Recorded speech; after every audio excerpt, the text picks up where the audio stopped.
Nosotros vivimos en una época donde abundan los modelos que llaman nuestra atención.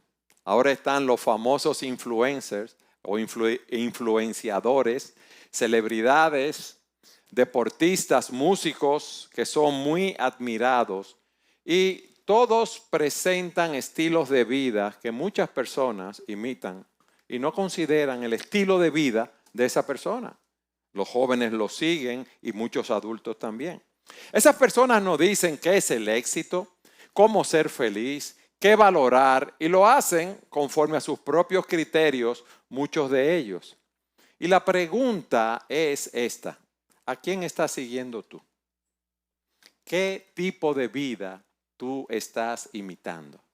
Si yo tomara tu celular o tu tableta o tu computadora y viera las redes, a quién tú sigues, dónde tú estás, qué estás haciendo, a quién tú estás siguiendo. Y digo esto porque no todo modelo es digno de ser seguido y no todo camino nos lleva al destino correcto. Oye bien, no todo camino nos lleva al destino correcto. Hay camino que al hombre le parece derecho, pero su fin es camino de muerte.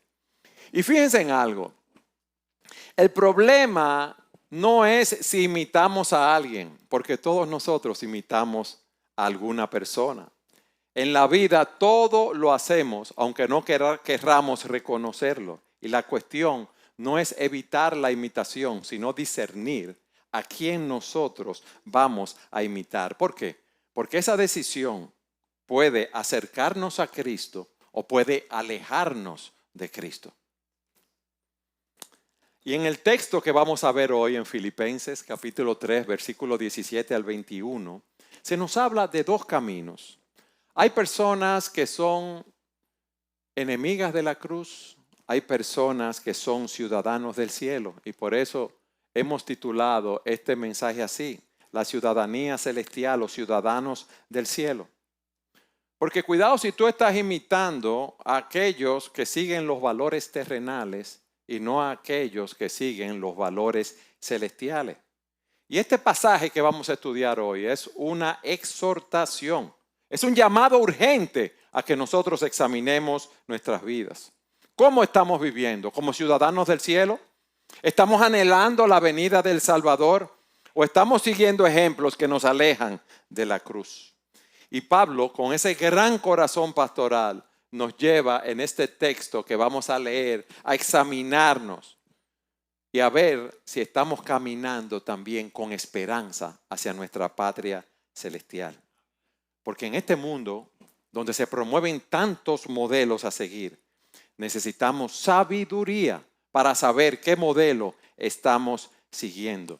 Y es nuestra oración que el Señor nos conceda claridad para identificar ese camino correcto y gracia para poder seguirlo fielmente.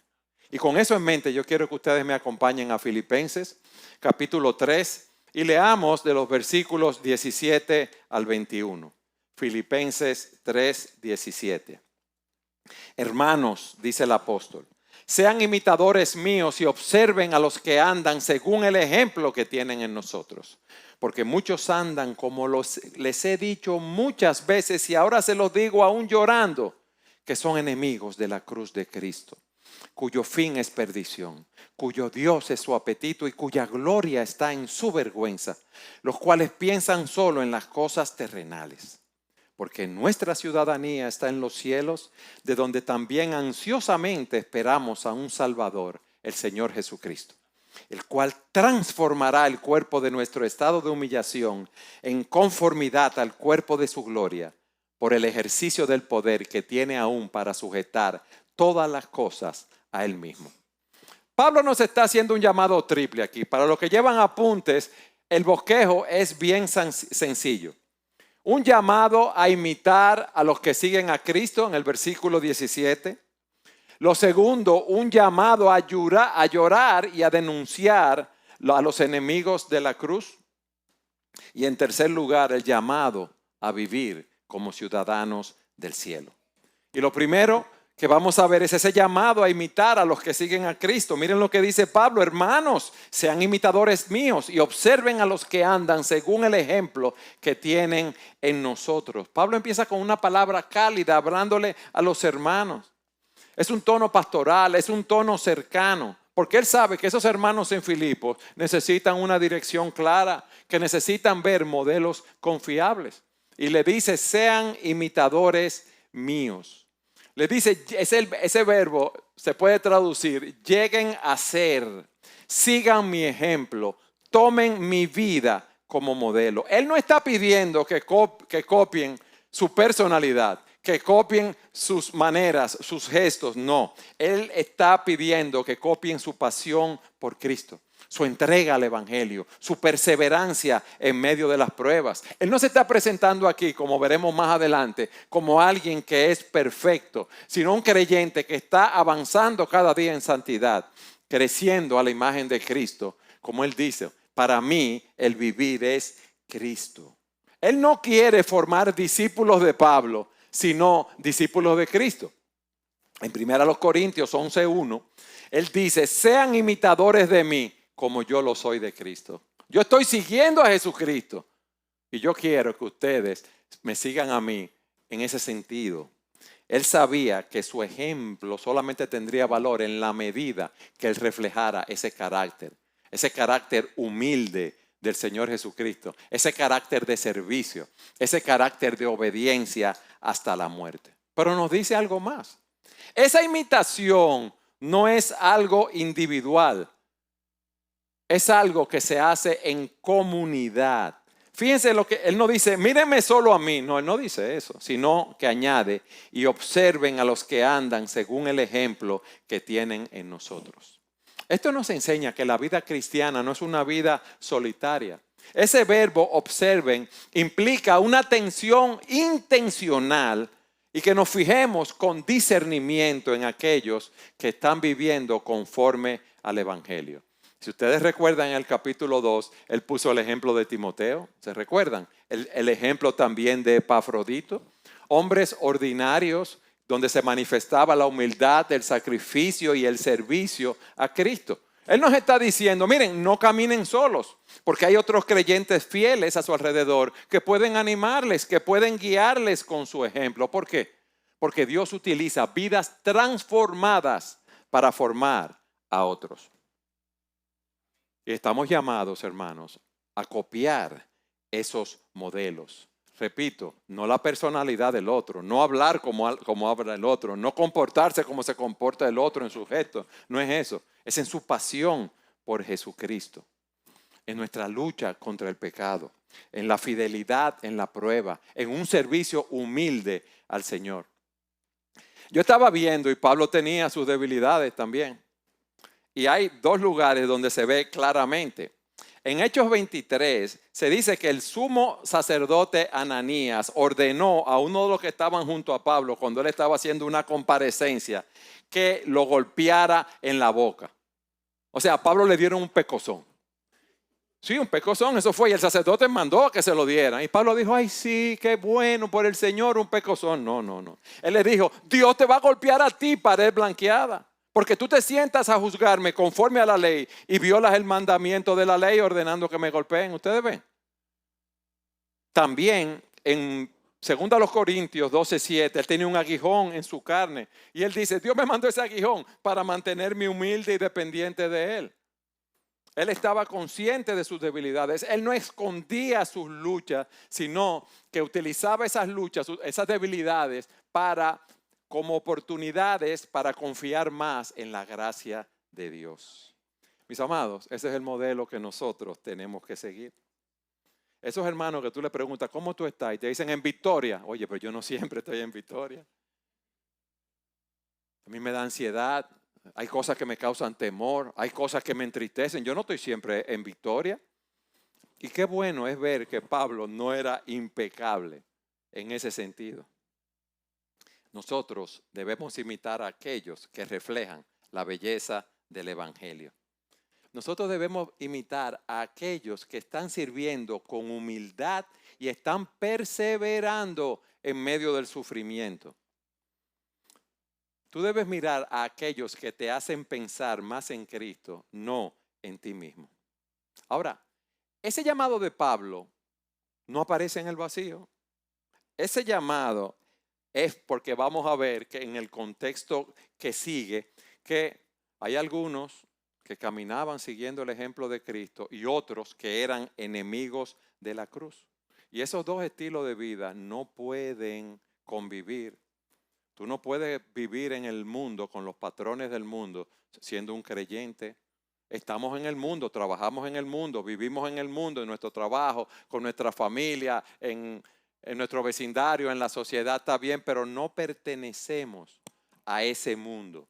Y Pablo nos está exhortando a que fijemos nuestra mirada en aquellos que viven como verdaderos discípulos de Cristo. ¿Y qué nos enseña esto, hermanos? Bueno, debemos rodearnos de ejemplos fieles que nos ayuden a perseverar en la fe. Ahora estamos viviendo en una época del individualismo, donde la gente se aísla relacionalmente, donde hay una supuesta autosuficiencia emocional, donde hay una desconexión de la comunidad. Pero la vida cristiana no fue diseñada para vivirse en soledad. Todos nosotros necesitamos ejemplos concretos, personas piadosas que estén corriendo la carrera, que sean un modelo para nosotros seguir. Y Pablo aquí está diciendo, sigan mi ejemplo. Y yo añado, a pesar de sus pecados, a pesar de sus debilidades, sigan mi ejemplo.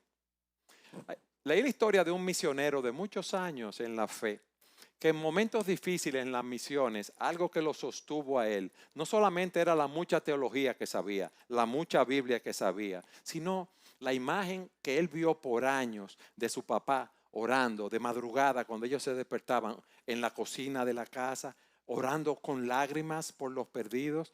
Y eso lo marcó más que muchos sermones. Mi pregunta a ti es esta ahora.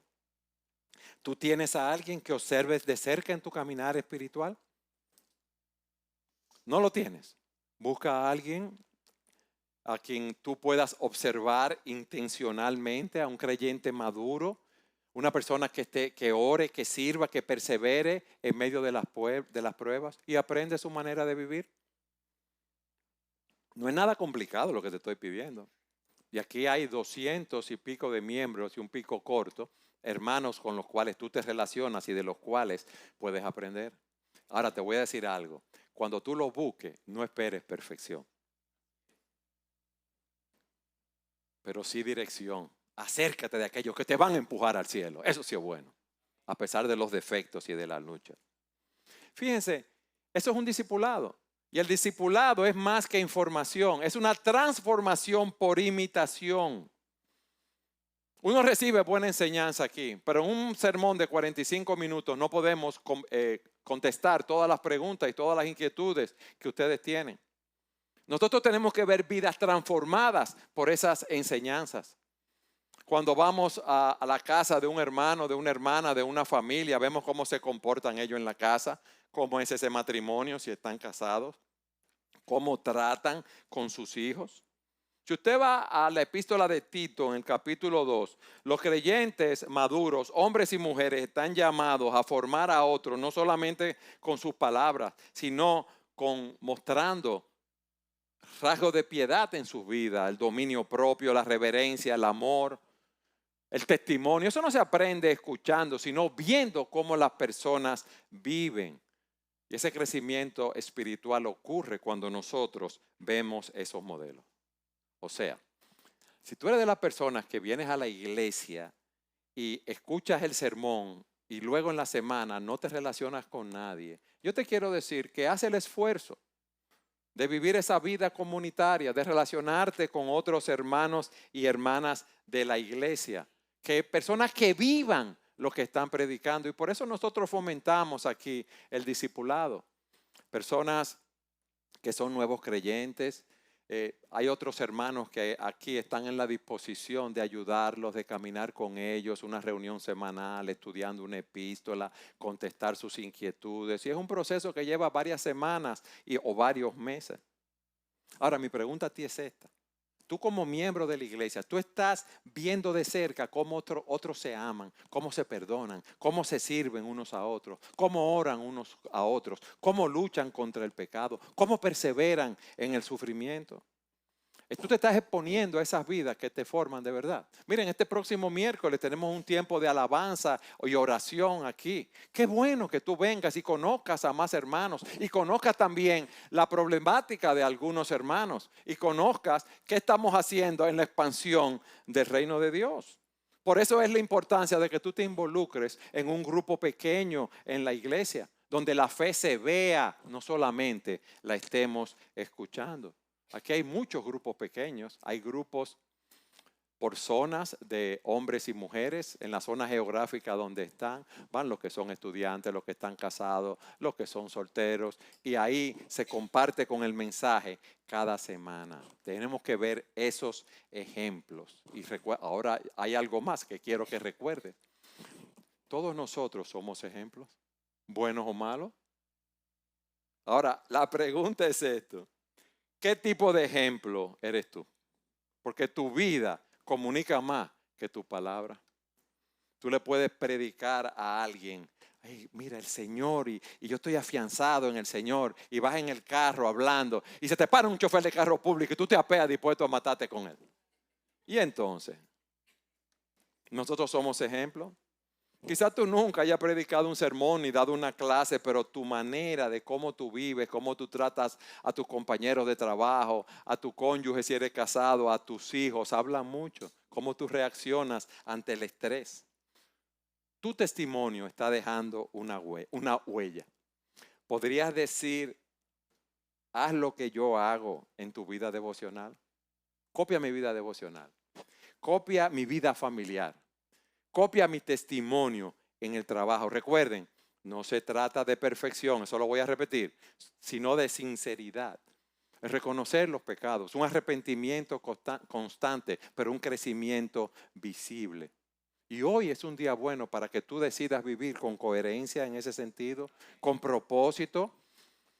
Ora para que tu ejemplo acerque a otros al Señor Jesucristo y vive con esa conciencia sabiendo que tu testimonio puede afectar a otras personas. Miren, nosotros vivimos en el ya porque ya hemos sido salvos, los que hemos entregado nuestra vida a Jesucristo, y el todavía no.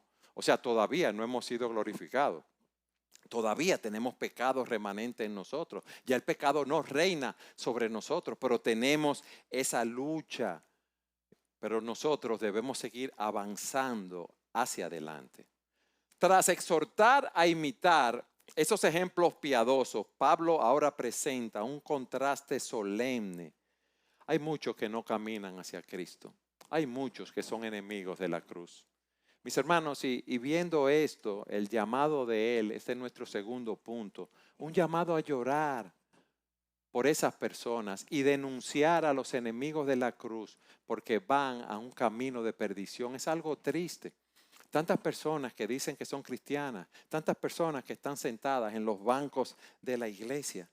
Y Pablo nos dice en el versículo 18 y 19, porque muchos andan, de los cuales muchas veces les decía, y ahora les digo aún llorando, que son enemigos de la cruz de Cristo, cuyo fin es perdición, cuyo Dios es su apetito y cuya gloria está en su vergüenza, los cuales piensan solo en las cosas terrenales. Hermanos, este es un llamado de advertencia a que no todas las personas que dicen ser cristianas caminan hacia Cristo, aunque lo aparenten muchas veces.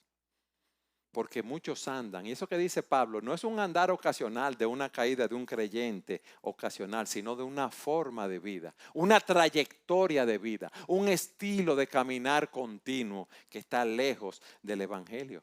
Y lo más alarmante es que estas personas no son abiertamente hostiles desde afuera, sino personas que están en la iglesia, como yo dije, como creyentes, que tienen una apariencia de piedad, pero con sus hechos la niegan, esa apariencia de piedad. Y el Señor nos advierte contra esos falsos profetas que están vestidos de ovejas, pero por dentro son lobos rapaces.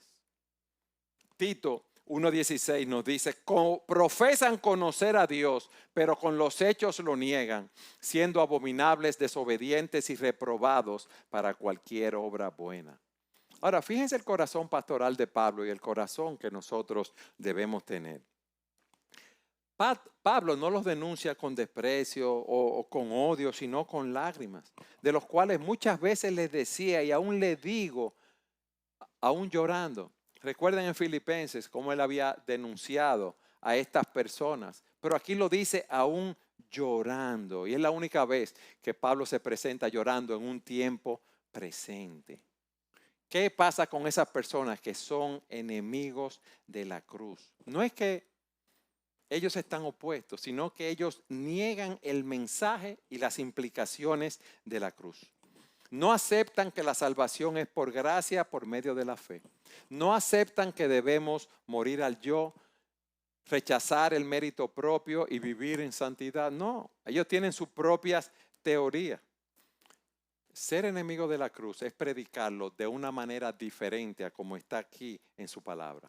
Y me gusta cómo el doctor John MacArthur él identifica dos grupos: los judaizantes, aquellos que enseñaban que creer en Jesucristo no era suficiente y que era necesario hacer ciertas obras, en el caso de ellos la circuncisión y guardar muchas leyes para ser salvos. Pero la Escritura dice que la salvación no es por obras, es por la gracia de Dios, por medio de la fe. Y es posible que algunos gentiles, precursores del gnosticismo, enseñaban que el espíritu era bueno y la materia era mala. Y como ya el cuerpo estaba hecho de materia, como dice él, era malo. Y como el cuerpo es malo, no importa lo que hagamos con él. Entonces podemos dedicarnos a saciar los deseos de ese cuerpo. Vamos a ser glotones, ebrios, a cometer pecados sexuales, adulterio. Y ese es un espíritu que reina todavía hoy en día, hermanos. Muchos dicen, no, pero yo acepté a Cristo una vez, pero tu vida no dice que, o sea, no refleja una vida de piedad. Tu vida no refleja una vida de santidad. Cristo murió por nuestros pecados, hermanos, para que nosotros fuéramos creciendo a su imagen hasta el día que vamos a ser glorificados. Pero esos grupos, lo que añadían al evangelio y lo que le quitaban al evangelio, que decían, no es necesaria una vida de santidad, solo es necesario recibir a Cristo y tú vives como a ti te parezca, tenían algo en común. Ellos tenían un rechazo práctico de la cruz de Cristo. El que le añadía y el que le quitaba. Y por eso él dice, son enemigos de la cruz. Y él quiere que los identifiquemos con discernimiento, que evitemos los modelos que ellos nos están brindando y lloremos por ellos. Lloremos que Dios los llame a salvación, porque ahora veremos lo que va a suceder con ellos. Y Pablo nos muestra ahí mismo, hablando de esos enemigos, 4 señales claras que marcan el camino. No son detalles externos, son problemas del corazón. Y yo quiero que tú lo cheques para ver cómo tú estás tratando con eso en tu vida. Él nos dice 4 cosas. Los enemigos de la cruz caminan hacia la perdición, viven para sus deseos, se glorían en lo que Dios llama vergonzoso y tienen la mente atrapada en las cosas terrenales. Chequéate. Van camino a la perdición. Él dice cuyo fin es perdición. Aquellos que están siguiendo una doctrina falsa. Y nos dice que ese camino no es un camino de una corrección temporal. Ellos van camino al juicio eterno, como dice Cristo. Y estos irán al castigo eterno, pero los justos a la vida eterna. Aquí no hay punto medio. La cruz, como se presenta en el evangelio, las buenas nuevas, es la única vía de salvación. No podemos añadirle méritos humanos, no podemos quitarle méritos a la cruz. Eso es caminar hacia la perdición. Esas personas tampoco viven para Dios, sino para sus propios deseos. Fíjense lo que dice, cuyo Dios es el vientre. Y cuando habla de que su Dios es el vientre, están hablando no solamente de los apetitos físicos, sino emocionales, materiales y sexuales. Son personas que viven para sentirse bien, para satisfacer sus propios anhelos, para buscar la comodidad. No importa que transgredamos la ley de Dios. Usted ve un joven que justifica que está teniendo relaciones sexuales fuera del matrimonio con su novia porque el Señor quiere que seamos felices, pero Dios dice que eso es fornicación. Hay personas que priorizan su descanso, su comodidad, su confort, su dinero, sus gustos. Y nunca tienen tiempo para venir a adorar a Dios. No tienen tiempo para servir en la iglesia. Dicen que son cristianos y no ponen los dones en operación. Hay otras personas que solamente toman decisiones con lo que le conviene económicamente. No importa que transgredamos la ley de Dios. Él nos dice en tercer lugar que hay otros cuya gloria está en su vergüenza. Se glorían en lo que Dios llama vergonzoso. Él nos habla de aquellos que pecan, pero no solo pecan, sino que lo dan a conocer a las personas a su alrededor. Y eso debería a nosotros llenarnos de vergüenza. Eso debería llevarlos al arrepentimiento, pero ahora lo celebran como si fuera una virtud.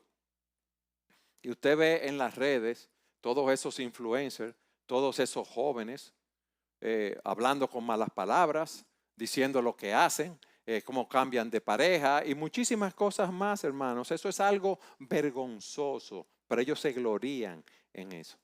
Usted ve a jóvenes subiendo videos a las redes sociales, videos que no deben subir, dando likes a cosas impropias, pecaminosas que otros suben, haciendo bullying, burlándose de otra gente. Usted ve a hombres y mujeres celebrando sus aventuras sexuales, diciendo con quién estuvo, diciendo con quién tuvo relaciones. Eso que Dios llama vergonzoso se convierte en un motivo de orgullo para eso. ¿Y sabe lo que nos muestra esto? Una conciencia cauterizada, una mente dominada por sus pasiones y deseos, una mente conforme al mundo. Y Pablo concluye ahí diciendo, los cuales solo piensan en lo terrenal. Su mente está atrapada en lo terrenal. ¿Sabes lo que es lo terrenal ahí? Lo visible, lo pasajero, lo inmediato. Ellos no piensan en Cristo. Ellos no piensan en el juicio de Dios. Ellos no piensan en la gloria futura. Ellos solamente piensan en lo que pueden tener hoy, aquí y ahora. Tú eres de esas personas. A los jóvenes que están aquí, yo se lo digo, tú vives así. Tu mente solo está en viralizar los contenidos que tú haces. Tú estás dispuesto, como vemos en las redes, a hacer retos peligrosos, a mentir, a exhibirte públicamente para conseguir atención.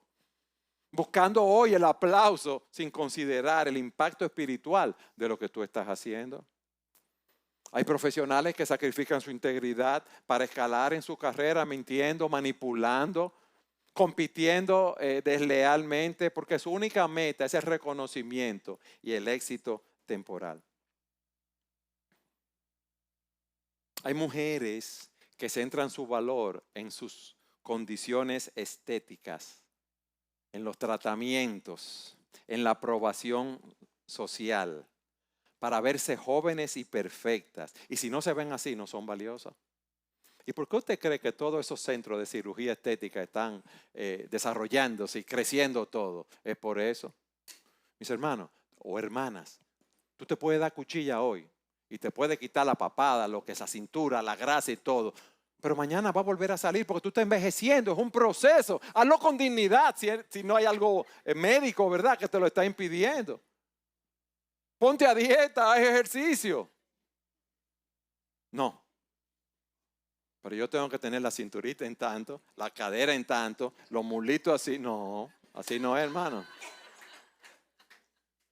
Y usted ve que lo hacen porque su identidad, óyeme bien, tu identidad está en Cristo, mi identidad que yo soy un hijo de Dios.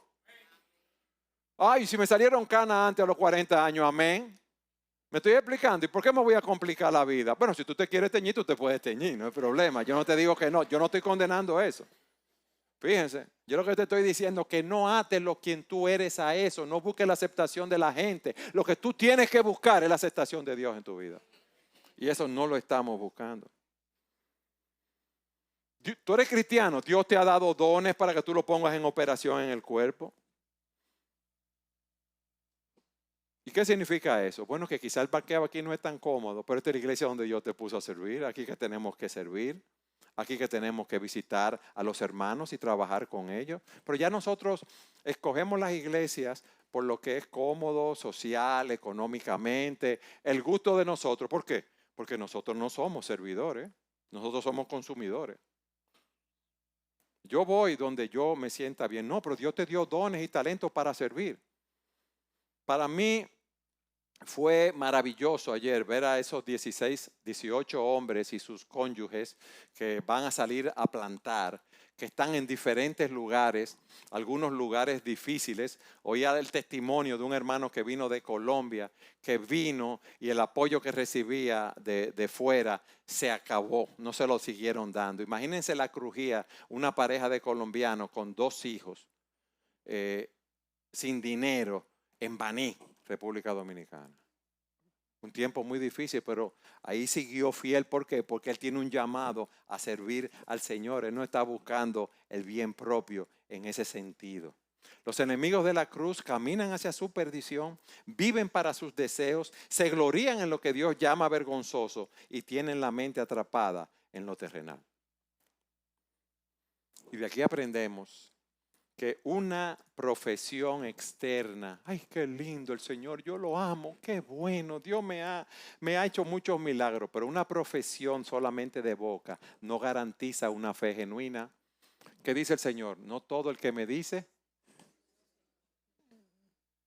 entrará en el reino de los cielos, sino el que hace la voluntad de mi Padre que está en los cielos. La verdadera fe se muestra con obediencia. Y repito, no es una obediencia perfecta, no es una obediencia completa porque tenemos pecados remanentes en nosotros. El punto que él está diciendo aquí, que hay personas que tienen apariencia de piedad, pero están muy alejados de Dios. Y mi pregunta a ti hoy es, ¿qué tipo de fe tú estás viviendo? ¿Tienes tú una fe auténtica? ¿O tú tienes una imagen, vamos a decir, religiosa, lo que tú presentas? No te engañes. No te engañes con esa imagen. No te engañes porque estás sirviendo en ministerios en la iglesia. No te engañes porque tú tienes un lenguaje cristiano. Tu vida debe reflejar un corazón rendido a Jesucristo. Y por lo tanto, tú debes actuar. Examina si tu comportamiento en el trabajo, en la iglesia, en tu matrimonio, con la familia, tus decisiones, testifican que realmente tú eres un siervo de Jesucristo. Tu vida contradice o confirma lo que dices creer. ¿Qué dice tu vida? Como yo dije hace un tiempo, vamos a pasar una película de tu vida en la última semana, 24 horas. ¿Qué va a reflejar ese documental? De aquí aprendemos que no podemos confundir la gracia con una licencia para pecar. Miren, en Judas hay una advertencia contra esos falsos profetas, falsos maestros, hombres que, como dice en Judas 4, algunos hombres se han infiltrado encubiertamente, los que desde mucho antes estaban marcados para esta condenación. Impíos que convierten en libertinaje la gracia de nuestro Dios y niegan a nuestro único, soberano y Señor Jesucristo. Judas está denunciando aquí a aquellos que abusaban de la gracia para justificar sus pecados. Y tú has empezado a justificar hábitos pecaminosos que tú mantienes y tú sabes que tú tienes que cambiar, diciéndote, bueno, Dios me acepta así. Bueno, todos fallamos, sí, todos fallamos, pero los cristianos estamos en una lucha contra la carne, el mundo, en una lucha contra nuestras propias pasiones, en una lucha contra los ataques del maligno. Y quizás antes tú tenías una convicción de cosas que no debías hacer y ahora las haces sin problema. Ese libertinaje, óigame bien, se disfraza de autenticidad o de madurez muchas veces. No, yo estoy viviendo conforme a la verdad de mi corazón. Sí, pero tu corazón te está engañando. No dice la Biblia que engañoso es el corazón, más que todas las cosas. ¿Tú algo tú debes hacer? Pedirle al Espíritu Santo que renueve esa sensibilidad espiritual en tu vida, esa sensibilidad espiritual que teníamos en el momento de la conversión, esa sensibilidad espiritual que teníamos cuando teníamos ese primer amor, que teníamos temor de ofender al Señor con lo que hacíamos. Es verdad que la salvación es por gracia, pero la gracia no es un permiso para seguir igual o para pecar, sino la gracia ahora en nosotros los creyentes es el poder de Dios para transformarnos. Es el poder de Dios para hacernos crecer a la imagen de Jesucristo. ¿Tú sabes algo? Dale mente a lo que ocupa tu mente. Y eso te revela dónde están tus afectos y tus pensamientos. Oye bien, yo lo que te digo, dale mente a lo que tú piensas continuamente. ¿Tú piensas en las cosas de arriba o tú piensas en las cosas de la tierra? ¿Qué es lo que más llena tus pensamientos? Cuando usted ve a un niño con un juguete que tú se lo quitas y lloras, ¿dónde está su pensamiento? ¿En ese juguete?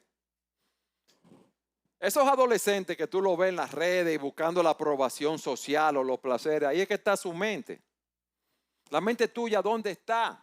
En el trabajo, en la imagen, en la comodidad, en el control, ¿dónde está?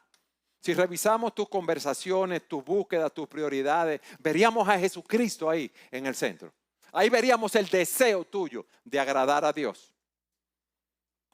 Esa es la exhortación que Pablo nos da en este punto. Pero él no termina aquí con esa exhortación de llorar e identificar a esos enemigos de la cruz, sino que nos da una esperanza mayor. Y yo digo, alabado sea el Señor por esto. Él nos habla del camino de los ciudadanos del cielo. Él nos dice dónde nosotros debemos mirar. Y eso nos lleva a nuestro tercer y último punto. El llamado a vivir como ciudadanos del cielo. Es nuestro tercer punto. Versículos 20 y 21. Porque nuestra ciudadanía está en los cielos, de donde también ansiosamente esperamos a un Salvador, el Señor Jesucristo, el cual transformará el cuerpo de nuestro estado de humillación en conformidad al cuerpo de su gloria, por el poder que tiene aún para sujetar todas las cosas a Él mismo. ¿Tú sabes cuál es tu identidad? No es que tú eres hombre o mujer, o que tú eres contador, o que tú eres plomero, o tú eres albañil, no. Lo primero que Él nos dice es que nuestra identidad es que nosotros somos ciudadanos del cielo. Nosotros no pertenecemos a este mundo. Este mundo no es nuestro destino final, mis hermanos. Aunque nosotros vivimos aquí, nuestra verdadera patria es celestial. Y esta imagen es muy significativa para los filipenses, porque los filipenses, aunque era una colonia lejos de Roma, ellos eran ciudadanos romanos. Ellos disfrutaban de los privilegios y deberes de su ciudadanía. Entonces tú y yo somos dominicanos, pero antes que eso somos ciudadanos del reino. Ciudadanos del reino. Y esto contrasta completamente con aquellos que solo piensan en lo terrenal. Porque Pablo quiere que nosotros pongamos nuestra mira en las cosas eternas, que nuestros valores, que nuestras decisiones y que todo lo que nosotros hagamos reflejen ese vínculo que nosotros tenemos en el cielo. Pero Él no solamente nos dice que somos ciudadanos del cielo, Él nos dice cuál es nuestra esperanza. Nosotros tenemos un Salvador que viene, hermanos. Mire lo que dice, de donde también ansiosamente esperamos a un Salvador, el Señor Jesucristo. Nosotros tenemos una gran expectativa, nosotros tenemos gozo, nosotros tenemos esperanza. Nosotros debemos de estar clamando al Señor que venga por su pueblo.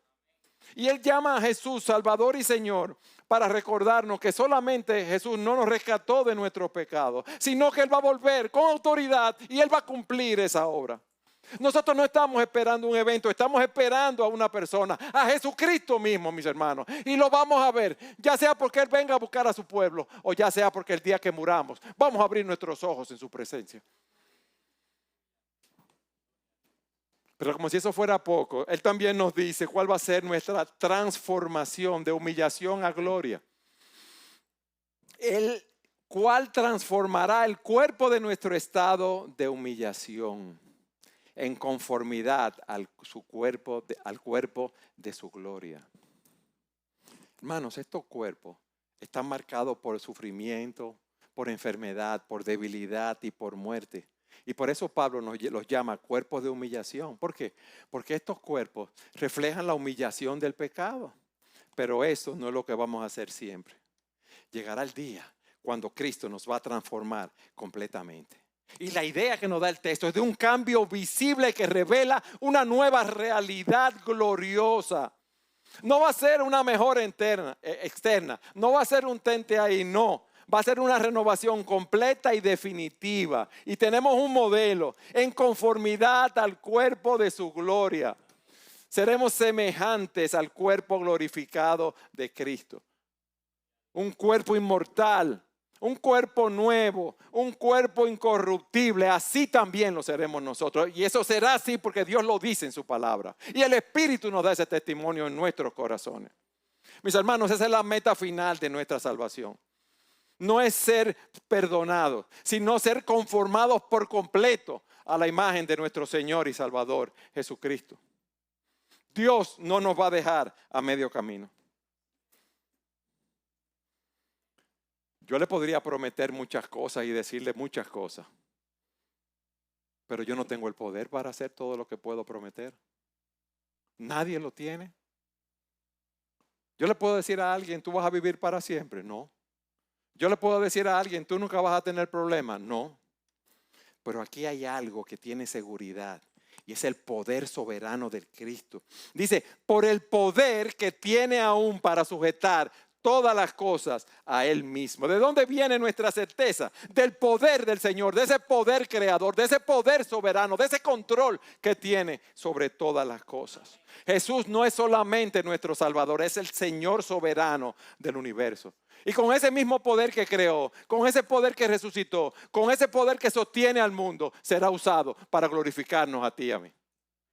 ¡Wow! ¡Qué esperanza tenemos nosotros! Es una esperanza segura. Aquel que venció la muerte va a volver con poder para cumplir en nuestras vidas todo lo que ha prometido. Y podemos esperar con confianza, porque Él no nos va a fallar. Ciudadanos del cielo. Vive como un ciudadano del cielo. Mis hermanos, Dios nos está llamando a vivir como extranjeros en esta tierra, con la mirada puesta en el cielo. Allí es que está nuestra ciudadanía. Nosotros debemos cambiar nuestra perspectiva terrenal de vivir. Imagínate un embajador que vive en otro país. El embajador dominicano que está, no sé, en Holanda, en Alemania, en Japón, donde sea. Él no cambia la lealtad a su país. Él no cambia el lenguaje. Él no cambia de su visión que tiene, de su nación de origen. Él no se deja asimilar por la cultura donde reside. Así debemos vivir nosotros como embajadores del cielo aquí en la tierra. Lo que pasa es que no hemos acomodado tanto a ese aire acondicionado y a esa televisión grande y a estar montado en un carrito que se nos olvida cuál es nuestra patria celestial. Y mi pregunta es esta: ¿dónde están tus prioridades? Tus decisiones, tus metas muestran que tú perteneces a otra patria, a que tú eres ciudadano celestial y no ciudadano terrenal. Amados, no nos acomodemos al sistema de este mundo. Vamos a invertir nuestro tiempo, nuestros recursos, nuestro talento en las cosas que permanecen para siempre. Vamos a recordar que nosotros estamos aquí de paso, pero estamos aquí con un propósito celestial. En segundo lugar, a nosotros se nos ha olvidado que Cristo vuelve. Y Él nos dice, de donde también ansiosamente esperamos a un Salvador. Hermanos, ansiosamente lo esperamos a Él. Tito dice que aguardando la esperanza bienaventurada y la manifestación gloriosa de nuestro gran Dios y Salvador, Cristo Jesús. Esto no debe ser una espera pasiva. Debe ser algo anhelante. Es como un hijo que espera que su padre venga, que llegue a la casa. Así debemos estar nosotros. Y dice en 2 Timoteo 4:8 que Dios coronará a todos los que han amado su venida. Tú estás orando para que Cristo vuelva.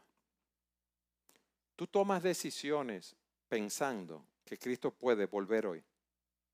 O tú estás tan ocupado en tus planes y tus proyectos que tú dices, ay no Señor, no venga ahora, déjame completar lo que yo estoy haciendo.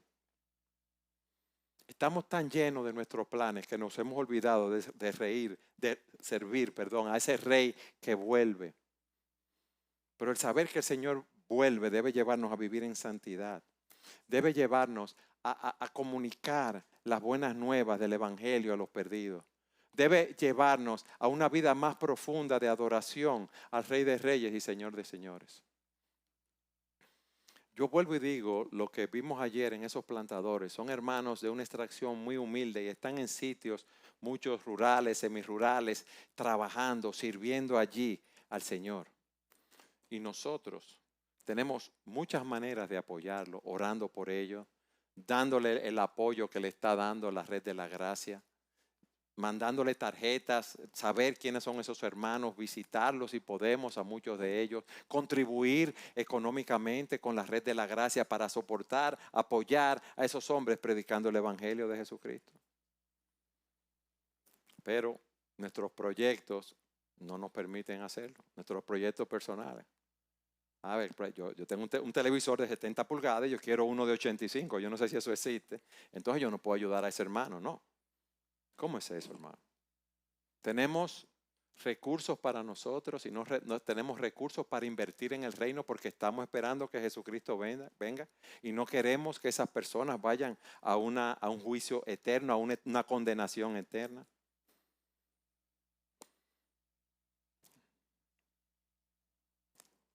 No pongas tu esperanza tampoco en tu cuerpo ni en lo que ves.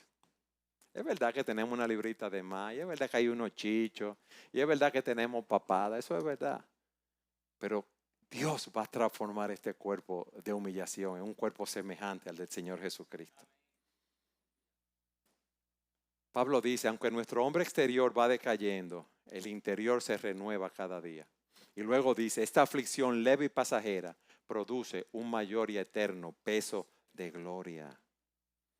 Es verdad que el cuerpo es frágil, Pablo lo reconoce. Pero mi hermano, hay algo más duradero y es la gloria futura. Yo quiero que tú te enfoques en eso. Nosotros no pertenecemos a este reino, somos de otro reino. Estamos aquí como el que vive en una casa alquilada. Yo no creo que nadie que vive en una casa alquilada haga una renovación costosa porque sabe que pronto se va a mudar. Así también nosotros vivimos aquí en un cuerpo que no va a durar mucho, mis hermanos, que se deteriora. Entonces vamos a poner nuestra esperanza, no en lo que se deteriora, sino en las cosas eternas. Pero tú sabes algo, si tú estás enfrentando enfermedades, limitaciones físicas, envejecimiento, no te desesperes, porque Cristo va a transformar ese cuerpo. Y esa esperanza debe llevarte a enfrentar el dolor con gozo y también a envejecer con dignidad. Oye bien, enfrentar el dolor con gozo y envejecer con dignidad. Mis hermanos, lo que nos falta a nosotros es descansar en el poder de Cristo, no en nuestras capacidades. En ese poder que resucitó a Cristo de los muertos, ese poder que lo sentó a la diestra de Dios, muy por encima de todo principado y de todo nombre que se nombra. Ese poder está operando hoy en nosotros por su Espíritu Santo. El que comenzó en nosotros la buena obra la va a perfeccionar hasta el día de Jesucristo. ¿Tú sabes dónde está nuestra confianza? En la fidelidad de Dios, no en la fuerza de nosotros. Dios es fiel y Él no nos va a dejar. Y hay momentos que yo sé que nos sentimos débiles, frustrados, incapaces de perseverar, pero en ese momento debemos recordar a aquel que sometió todo bajo su autoridad, a aquel que nos está perfeccionando. Y debemos luchar y debemos correr, pero no luchar en nuestras propias fuerzas. No debemos luchar solos, debemos confiar en Él, debemos descansar en Él y debemos entregarnos a su poder que no falla. Y vivamos a la luz de la esperanza de ese día glorioso. Qué texto más hermoso, hermanos. Este pasaje nos ha llamado a una vida distinta. 3 puntos. Nos ha invitado a imitar a los hermanos fieles. Nos ha invitado a llorar por los enemigos de la cruz y predicarles. Y nos ha llevado a vivir, nos ha enseñado a vivir como ciudadanos del cielo. Hermanos, este no es nuestro hogar final. Mi pregunta es esta: ¿tú estás esperando al Salvador con gozo o estás atrapado en lo que perece? ¿Dónde tú estás? ¿Está tu corazón? ¿Tu vida refleja esa esperanza o refleja que sigues viviendo para ti mismo? Y aquí también hay personas que no conocen al Señor como su Salvador. Pero Dios nos dice que aunque todos nosotros hemos pecado, aunque la paga del pecado es muerte, a todos los que les recibieron les dio el derecho de llegar a ser hijos de Dios. ¿Tú sabes a quiénes? A los que creen en su nombre. A los que creen en su nombre. A los que se arrepienten de sus pecados y creen que Jesucristo es el único medio de salvación. Hoy es un buen día para dejar de vivir como un enemigo de la cruz y correr hacia aquel que dio su vida por ti. Hoy es un día para poner tu esperanza en Cristo, no en tu justicia, no en tus obras o en tus planes, sino en Jesús, el autor y el consumador de nuestra fe. ¿Qué tú vas a hacer en este día? ¿Le vas a dar una respuesta al Señor? ¿O te vas a quedar o vas a seguir viviendo como estás viviendo? Recuerda lo que yo decía al inicio, que hay un camino que al hombre le parece derecho, pero su fin es camino de muerte. Y Dios te está haciendo un llamado hoy.